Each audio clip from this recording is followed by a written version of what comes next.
Hi guys, so for today's video, good morning pala. Panibago na naman tayong tutorial. But all about this is sa Pupo Live, kung paano mo i-secure yung account mo para once i-delete mo, malagin mo pa. Ito kasi yung common problem or parang observation ko. Once kasi i-delete mo na yung app at hindi mo siya na-secure, hindi mo na siya malalagin na mahihirapan ka. And take note guys that Pupo Live na app, na earning app is strict siya kung saan isang account lang talaga ang magagawa mo at hindi ka na makagagawa ng bago. If makakagawa ka ng bago, hirap nang i-approve ni Pupo Live yung verification mo or parang yung para sa GCash, yung kung tao ka ba, kung may account ka ba, ganun. So, matatrack nila. So, para iwas sa ganun, ito yung gagawin ninyo para ma-secure ang app or yung account ninyo, especially kung may naipon sa kayong points at coins sa mismong pag-start ninyo sa Pupo Live app. So, ito lang gagawin ninyo. Punta kayo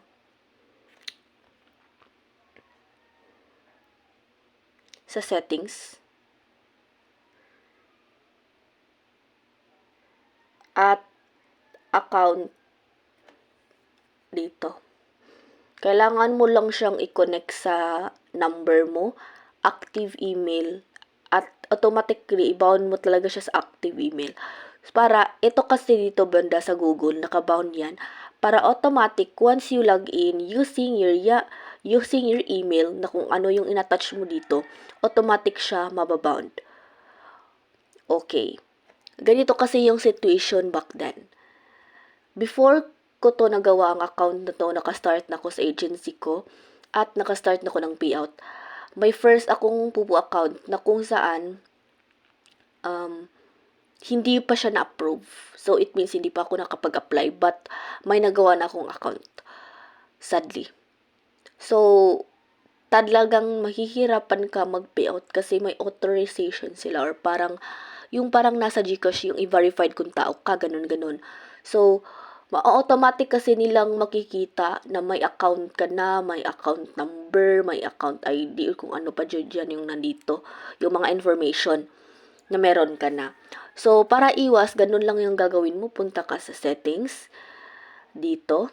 And then, lahat ng to gawin mo, i-bid mo siya, ilagay mo yung active email at number mo. Para kung saan matatanggap mo yung SMS code o kung ano yung ibibigay nila para malagin mo yung account mo. Ganun lang yung gagawin guys, and make sure to secure your account before you delete. Kasi mapagsisihan talaga ninyo kasi hindi na kayo pwedeng makagawa. Kung makagawa man kayo, palagi kayong mare-reject or talaga mahirapan kayo sa pag-approve or sa sa pag-apply. And also, once you apply in an agency, huwag kayong paulit-ulit dun sa agency. For example, nag-apply ako sa AAZL. And then, sa isa kong account, AAZL pa rin. So, bawal na yun kasi mismong mga ka-members mo, madedetect na nila na dalawa pala yung account mo. And, in a Pupo Live, bawal na bawal yun. Isa yun sa pinakabawal. Kasi once ma-report ka, automatically, you are banned to the app.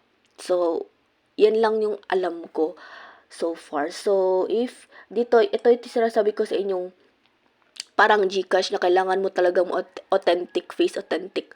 Kasi dito sa banda, once kasi malaman nila na ikaw yan, tapos may account kang nagawa, tapos kahit hindi same pangalan, pero same mukha mo yung nascan, automatically talagang malalaman ni Pupo na may iba kang account. So, to secure account, ganun lang yung gagawin mo. Thank you for watching guys.